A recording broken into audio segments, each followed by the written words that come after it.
So, today we're going on a little trip through time to explore a really powerful question. What makes someone commit a crime? You're going to see how our answers to that have completely changed, from blaming evil spirits all the way to analyzing DNA. Let's jump right in. This is really the core question that has kept people up at night for centuries. Is crime a calculated decision? Is it something wired into our biology? Or is it something we learn from the world we grow up in?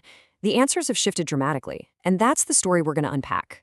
All right, so our journey starts way back, in a time when the answer for pretty much everything, especially crime, was, well, supernatural. This was the era of what they call the pre-classical or demonological school. And the idea was simple. If you committed a crime, it wasn't really you. Nope, you were possessed by a demon or some other evil spirit. And justice, it wasn't about evidence. It was about getting that evil out, usually through some pretty brutal methods like trials by fire or water. Now, this slide here shows an absolutely massive shift in thinking that happened during the Enlightenment. I mean, look at this. We went from blaming these invisible, supernatural forces to looking at something brand new, the human mind itself. The focus completely flipped from the spirit world to the world of human reason. So along comes the classical school, led by thinkers like Cesare Beccaria, and they introduced this totally revolutionary idea, free will. They argued that people aren't just puppets for demons, we are rational beings. We actually weigh the pleasure we might get from a crime against the pain of getting caught and punished. So to stop crime, the whole point was to make the punishment logical, predictable, and fair, not just random and cruel. And this quote from Beccaria just nails their whole philosophy. He argued that being terrified of some horrible punishment that probably won't happen is way less effective than knowing you will definitely face a moderate punishment. See, it's not about revenge, it's about making a logical case in people's minds for why they shouldn't commit the crime to begin with. Okay, but the whole free will thing had some obvious holes, right? That's where the neoclassical school came in to refine it. They basically said, hold on, not everyone is operating with the same level of rational thought.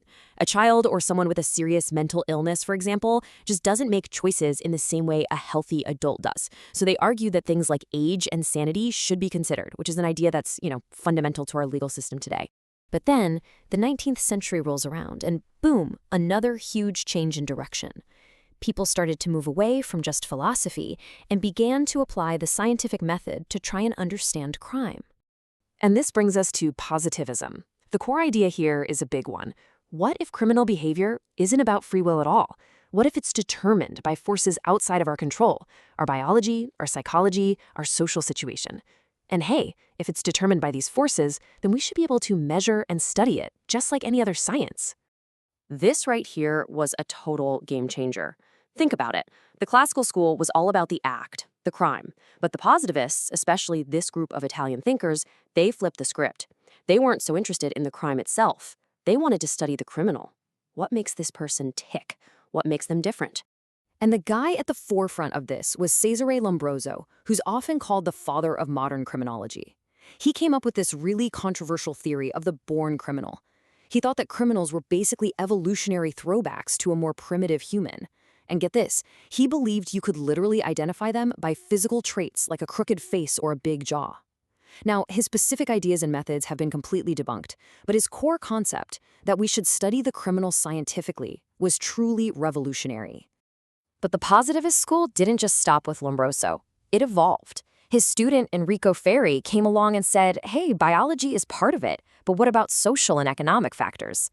Then Raffaele Garofalo added another layer, a legal one, trying to define what he called natural crimes, acts that are just universally wrong because they offend our basic human feelings of pity and honesty. Okay, so we've looked at the supernatural, we've looked inside the mind, and we've looked at biology. But what if the cause of crime isn't inside the person at all? This question sparked the rise of the sociological school, which started looking outward at the society around us. This is where Edwin Sutherland's differential association theory comes in, and it was a direct shot at the positivists. He basically said, crime isn't born, it's taught. People become criminals because of who they hang out with. They learn the values, the attitudes, and the techniques from the people in their social circle. It's really all about who you associate with. So how does this learning process work? Well, according to this theory, it's kind of a two-step deal. First, you learn the how-to, the actual skills you need to commit a crime. But just as important, you learn the why, all the excuses, the justifications, and the attitudes that make it seem okay or even normal to break the law within your group. And this idea gets even more powerful when you bring in psychologist Albert Bandura.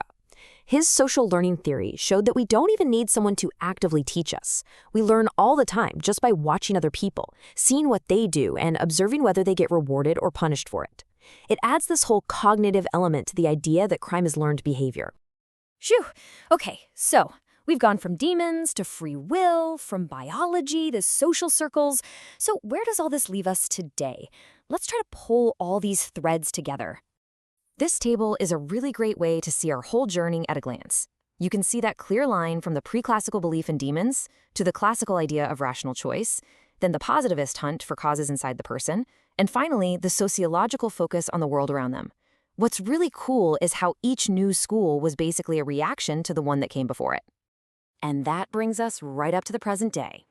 The most important thing to know now is that no single one of these theories has all the answers. Not even close. Modern criminology is all about understanding that human behavior is just incredibly complex. The best approaches we have now actually integrate ideas from all of these different schools because crime is usually the result of a complicated mix of biology, psychology, and social factors all working together. Looking back at this whole evolution of ideas really puts things into perspective. It shows that our understanding is never finished. It's always changing. So I'll just leave you with this to chew on. 100 years from now, what modern ideas that we take for granted today will seem just as strange as blaming crime on evil spirits? Something to think about. Thanks for joining me.